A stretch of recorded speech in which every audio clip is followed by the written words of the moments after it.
4 PM news network में दोस्तों आपका स्वागत है। मैं हूं आपके साथ राशिद ज़हीर। ट्रंप साहब का एक नया फरमान आया मोदी जी के लिए, 60 देशों को और भी आया है और कहा कि आप इसके मेंबर बन जाइए। ग्लोबल बॉडी बनाने के मूड में है। ग्लोबल बॉडी मानकर चलिए कि दूसरा यूएनओ, उसकी एक फ़ीस भी रख दी है कि $1 बिलियन आपको देना पड़ेगा, यानी कि लगभग 10,000 करोड़ रुपया। बात यह है दोस्तों कि ये पाकिस्तान को भी नहीं होता है और बाकी लोगों को भी है। एक गाज़ा के अंदर बोर्ड ऑफ पीस है जिसके अंदर खुद चेयरमैन बने हुए हैं ट्रंप साहब, उनका दामाद विटकॉफ, विश्व बैंक का एक प्रेसिडेंट है बांगा करके, और वो इंग्लैंड का पूर्व प्राइम मिनिस्टर टोनी ब्लेयर। ये 6-7 आदमी वहाँ हैं। अब बात यह है दोस्तों कि मोदी जी के सामने जो ये प्रपोजल रख दिया है, हो सकता है आपके सामने गोदी मीडिया के जो ये चुट भैये हैं ये आपके सामने डांस करने लगे कि देखो झुकती है दुनिया, झुकाने वाला चाहिए। मोदी जी ने झुका दिया, ऐसा भी कह सकते हैं। थोड़ा सा इसके बारे में डिफ्रेंशिएट करने की ज़रूरत यह है कि यूएनओ ने 2025 या 24 में ही 2 साल का बोर्ड ऑफ पीस बनाने का पहले से ही मामला बना रखा है, जिसमें भारत को जाना चाहिए। उसकी कोई फीस नहीं है। हम भी शांति चाहते हैं गाज़ा में, मिडिल ईस्ट में, और भारत अब से पहले जो स्टेबलाइजेशन फोर्सेस हैं पहले भी हिस्सा बना है और इसमें भी हिस्सा। तो ये बोर्ड ऑफ पीस में जाने के लिए कोई प्रॉब्लम नहीं है। लेकिन वो जो ग्लोबल बॉडी के लिए एप्लीकेशन आई है, न्योता आया है और $1 बिलियन की फ़ीस है, गोया कि वो एक ऐसा मैं कह सकता हूं कि ट्रैप है कि हमें पाकिस्तान के सामने खड़ा कर देना चाहते हैं ट्रंप। एक बात। दूसरी बात इसमें यह भी है कि हमें जब हम यूएन के चार्टर के मुताबिक दुनिया के साथ चलते हैं, वो आदमी WHO हो, यूएनओ हो या दुनिया का दूसरा कोई इदारा बड़ा हो, उसके वो खिलाफ रहता है। किसी को वो कह देता है कि गप्पे मारने की जगह किसी को कुछ और बोल देता है। तो वर्ल्ड के जितने भी, हालांकि मैं ये भी नहीं कह रहा हूँ कि यूएनओ ने बहुत बड़े बड़े काम किए हैं, जो काम इनको करने चाहिए थे वो काम इनसे नहीं हो पाए वाकई, लेकिन उसके बावजूद भी एक संगठन तो मौजूद है। जो आदमी ICJ ICC वहाँ से वांछित है, उसको वो अपना दोस्त बताता है। नेतन्याहू दुनिया जानती है क्रिमिनल है।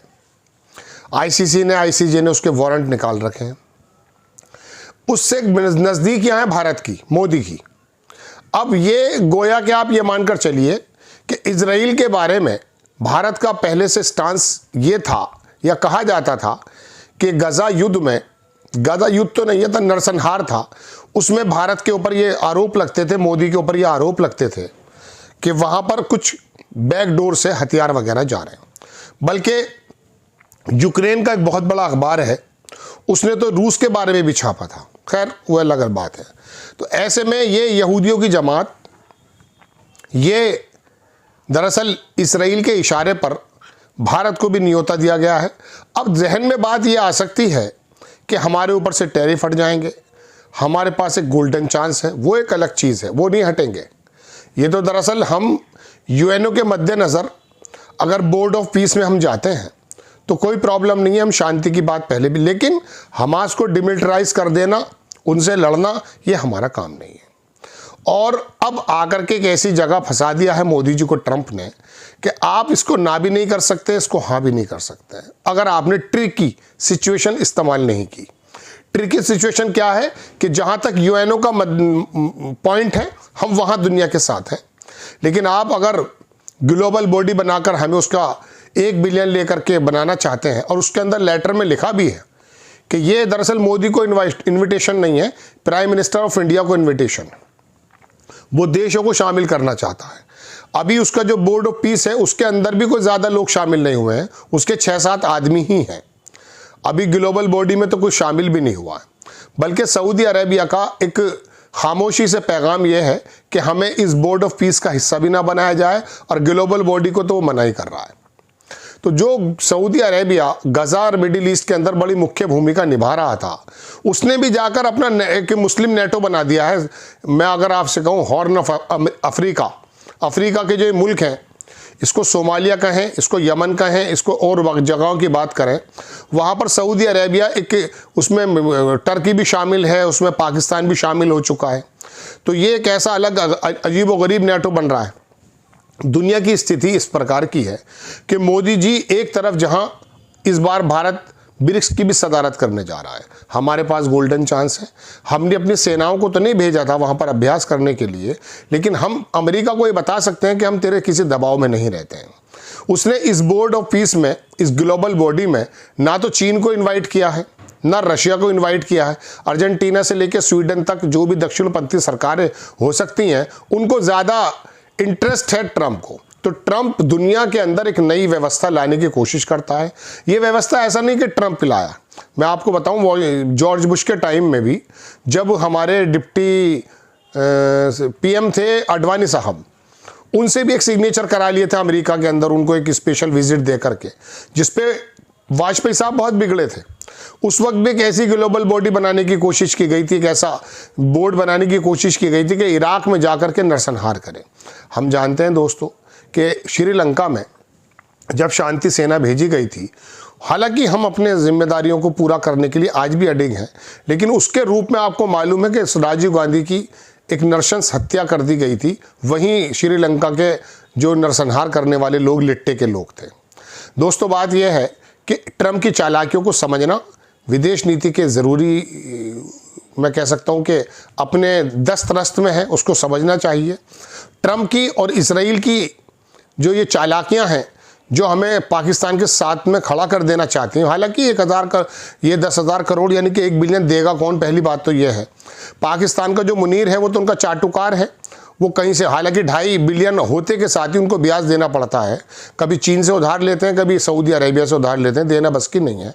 लेकिन वो मुनीर नाम का जो आदमी है वो मुनाफिक है, वो हो सकता है इस काम को कर जाए, क्योंकि वो अमेरिका के से ये भी कहता कि फिलहाल आप मेरा नाम डाल दो। और पाकिस्तान की कुछ भौगोलिक, कुछ मिडिल ईस्ट के मद्देनज़र और कुछ पूरी मध्य एशिया के मद्देनज़र ऐसी पोजीशन बन चुकी है कि वो पाकिस्तान को ज़रूर शामिल करना चाहेगा, ताकि दुनिया के मुस्लिम देशों को ये संदेश दे सके कि देखिए एक न्यूक्लियर पावर है, उसको हमारे साथ है। ऐसे में भारत को बहुत कदम फूंक के रखना है जहन में। अगर ये बात है कि साहब हमारे टैरिफ सही हो जाएंगे, तो वो नहीं होंगे जब तक आप अपने आप को मजबूत नहीं दिखाएंगे। चीन ने, रशिया ने, ईरान ने भी, ईरान को देखिए आप, ईरान से हमारा तेल आता था, रशिया से हमारा, दुनिया को मालूम है ये बात है। हम ये भी जानते हैं कि जब यूएनओ ने ईरान के ऊपर सैंक्शन लगाए तो हमने भी लगाए अकॉर्डिंग टू यूएन। लेकिन आज जो हम तेल लेना बंद करते हैं वो ट्रंप पापा के डर की वजह से कर रहे हैं।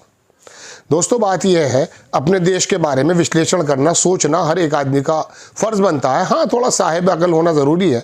मोदी जी के सामने एक ऐसी कंडीशन को ट्रंप रखने जा रहा है कि जहां एक, जैसे यूक्रेन में किसी ज़माने में आपको याद होगा ज़ेलेंस्की को उसने तन्हे तना कर दिया था in front of the rest of world, वो पाकिस्तान के सामने हमें ऐसा ही कर देना चाहता है। इस समय अपनी पोजीशन को बचाने की ज़रूरत है। और मैंने आपको बता दिया, ये मैं पढ़ कर बताऊंगा, सब सर्टिफिकेट आपको लगा दिए हैं मैंने कि उसका चार्टर क्या है, ग्लोबल बॉडी में क्या चाहता है। जिसको चाहेगा अंदर लेगा, जिसको चाहेगा बाहर कर देगा। ट्रंप के ऊपर डिपेंड है। ट्रंप अकेला ये 2 साल के लिए यूएन के लिए क्या है वो उसको मालूम ही नहीं मुद्दत क्या है। वो ये चाहता है कि स्टेबलाइजेशन फोर्स के माध्यम से भी इंडिया इसके अंदर पार्टिसिपेट करे, ग्लोबल बॉडी के अंदर भी पार्टिसिपेट करे, और यूएन का सामने, यानी कि यूएन जो 193 मुल्कों का एक संगठन है, उसके सामने एक नया संगठन पैदा कर देना चाहता है।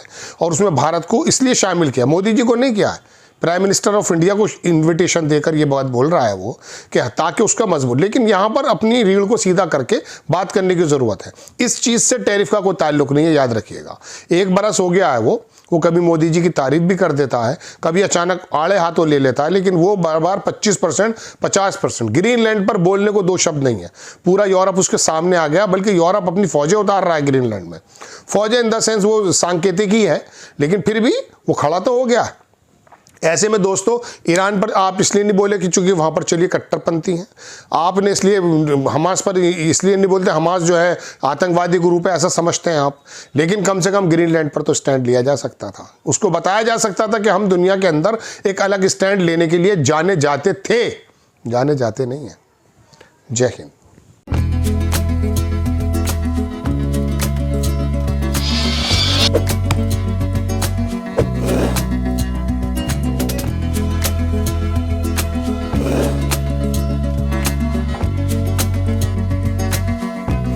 नमस्कार।